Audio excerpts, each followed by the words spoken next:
مساء الورد والخير والسعادة على أحلى ناس في الدنيا. النهاردة هنعمل مع بعض الماكن تشيز القمر اللي محدش ما بيحبهاش، واللي بيحبش المكرونة بيحبها هي بالذات. خطيرة خطيرة، حاجة كده لعشاق الجبن، بتبوظ جبن زي ما بيقولوا. اولا كل سنه وانتم طيبين حبايب قلبي. ينعاد عليكم الشهر الكريم بالصحه والسعاده والخير يا رب. ويلا بينا نبتدي وصفتنا على طول. ما تنسوش لو عجبكم الفيديو، معاكم اختكم هاله، اشتراك القناه وتفعيل الجرس واللايك والشير، وتقولوا لي في الكومنتات لما تجربوها وتوهموهم بجمالها. انا هنا معايا كيس مكرونه، انا هاخد منه الكميه اللي انت عايزه تاخديها. انا هاخد منه كيس الا ربع بالظبط، الكميه الا ربع. اي نوع مكرونه، بس يا ريت ما يبقى سايب. اي نوع مكرونه، مش لازم البراندات اللي انا مستخدماها في الفيديو بتاعي. انا هنا استخدمت مكرونه الملكه، انت كنت تستخدمي اي حاجه تانية.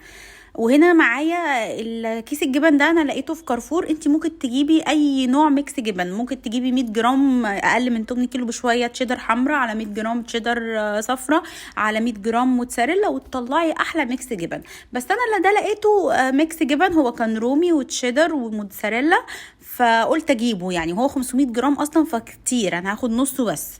وهو بصراحه حلو جدا والطعم كان تحفه. بس لو انت عايزه الماك تشيز بتاعتك، الماكن تشيز بتاعتك لونها احمر محمر، يبقى هاتي اللي قلتلك عليهم دول. لازم تدخلي تشيدر حمراء في الموضوع عشان يديكي اللي هي الايه، اللون المحمر. لو انت حابه كده، انا مش فارق معايا، انا عايزه المهم تبقى ايه، بتبوظ جبن كده. فكان تمام معايا قوي الميكس بتاع التشيز ده. والماركه برضو اللي تحبيها، مش لازم اللي انا مستخدماهم في الفيديو بتاعي. ودي بقى البهارات الاصليه للماكن تشيز الاصليه. بابريكا، بس تكتري على قد ما تقدري، معلقه صغيره كده مليانه بابريكا، توم باودر، وفلفل اسمر وملح. بس هي دي البهارات بتاعه الماكن تشيز الاصليه. انت عايزه تضيفي حاجه، انا برضو هضيف حاجه في الاخر، تابعي معايا الفيديو هتشوفيها. دي حاجه من عندي انا بحب قوي الطعم ده.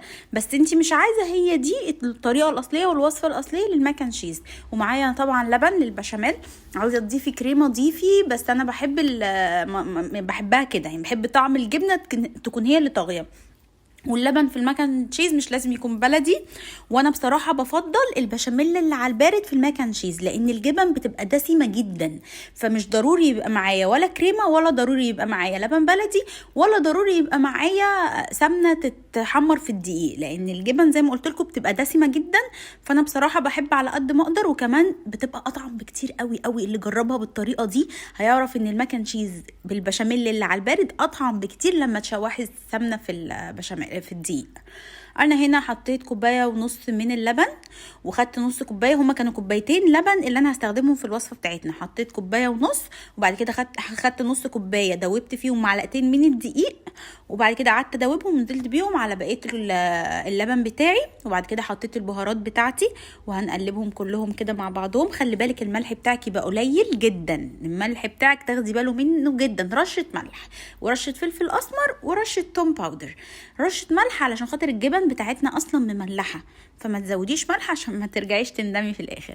هنا انا بقلب كده كل بهاراتي مع الدقيق بتاعي. شايفين مسك ازاي؟ هو ده القوام اللي انا عايزه اوصل ليه.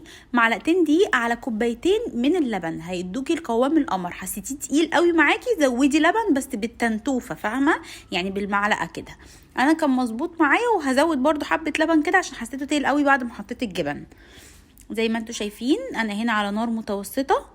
هو بس هدي تقلبتين وهطفي النار خالص. السخونيه بتاعه البشاميل وسخونيه الطاسه هيسيحوا لي الجبن. انا بصراحه بحب ميكس الجبن ده قوي، يعني بفضله بصراحه. والتشيدر الحمراء برضو خطيره، لو عندك حطيها، لو مش عندك اي ميكس الجبن هيطلع لك قمر. عشاق الجبن هيفهموني، حاجه كده هتاكلوا صوابعكم وراها. هي مش تقليديه، هي مش زي اي مكرونه بشاميل عاديه.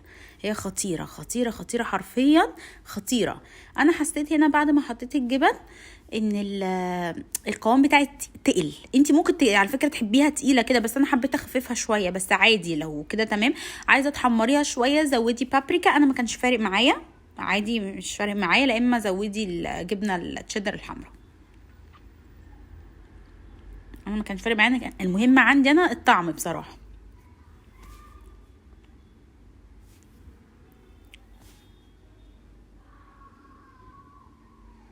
خطيرة خطيرة. انا نفسي اروح لكل واحدة فيكم بيتها ادوقها القمر دي. هعمل جنبها هعمل جنبها تشيكن جريلد. انا متبلاها من قبلها، يعني حاطه معلقتين من الزبادي، انت ممكن تستبدليهم بلبن مش لازم زبادي. حاطه ربع معلقه من الكاري، ربع معلقه من التوم الباودر، فلفل اسمر وملح وبابريكا.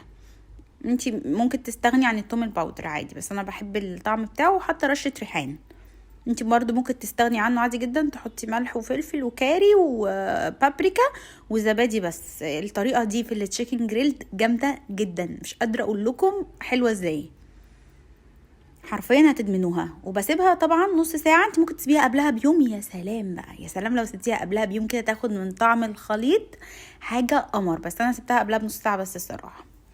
وسلقت هنا كيس الا ربع المكرونه، حطيت ميه، نص حله ميه تغلي، واول ما غليت حطيت نص معلقه من الملح، ما حطيتش زيت عشان بتمسك في الصوص، فبتخلي المكرونه ما تمسكش في الصوص عفوا. وهديها تقليبه كده ايه حلوه كده عشان تفك من بعضها. نوع مكرونتك لو سيمولينا او نوع كمان احسن من ملكه، عشان ملكه مش احسن حاجه، هيبقى افضل. هنا بقى انا مش هعمله على الجريل بصراحه، غيرت رايي فقلت لا اعمله على طاسه كده معاكم. حطيت زيت، معلقه كبيره من زيت الزيتون او اي نوع زيت، بس انا بصراحه ما كانش عندي غير زيت الزيتون، وهو طبعا يعني يفضل سمنه. بس انا بصراحه بحب الزيت في التشيكن، بتديني لقطه كده حلوه. وحطيت معلقه كبيره من الزبده البيضاء او سمنه البلدي، اي حاجه مش هتفرق، بس انا بحب الميكس ده مع بعضه، او زيت الزيتون مع الزبده البيضاء، وبعشقهم مع بعض خصوصا في التشيكن بيبقى خطير. انا كنت اعمله على الجريل بس بصراحه غيرت رايي لما لقيت الميكس ده عندي، يعني فقلت اعملهم مع بعض، بيدوا طعم يا جماعه رهيب رهيب رهيب. وهنزل كده بالفراخ بتاعتي على نار متوسطه كل ده.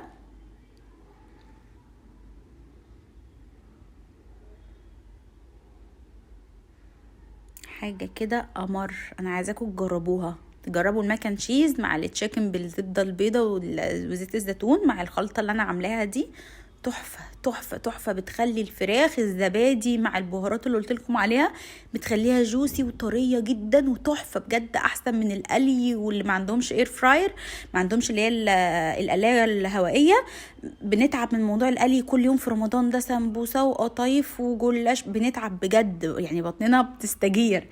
فجربوا تعملوا البانيه او الفراخ عامه بالطريقه دي، حلوه جدا. الفكره عامه مش في الدهون، انتوا عارفين طبعا، واللي ما تعرفش خدي بقى المعلومه دي، الفكره مش في الدهون، الفكره في الدقيق لما يتقلي في دهون، هو ده المصيبه، هو دي الحاجات المواد اللي بتخلي لما بتخش جسمنا بتعمل سرطانات، وربنا يعافينا يا رب ويعافي ولادنا. ومستشفيات السرطانات مليانه ناس بسبب اللقطات دي. طبعا كله من عند ربنا، يعني الداء والدواء من عند الله طبعا، ربنا يشفي كل مريض. بس بجد بجد حاولوا تقللوا الدقيق لما تقلوه في الزيت. مش هقدر اقول لكم امنعوه لان انا نفسي ما بمنعوش، بس ادم في اكله تقدروا ما تقلوش فيها دقيق في الزيت والطعم يطلع حكايه، اعملوا كده. يعني البانيه انا عارفه كلنا بنعشق البانيه، وبالذات لما بنحطه في البقسماط او الدقيق وبنقليه تحفه. بس لو يعني خلوها مرتين كده ومرتين كده، يعني بلاش على طول تقلوا الدقيق بجد في الزيت، لان انا لما جيت قريت عن الموضوع هو فعلا مصيبه سودا، واحنا مش مدركين ده.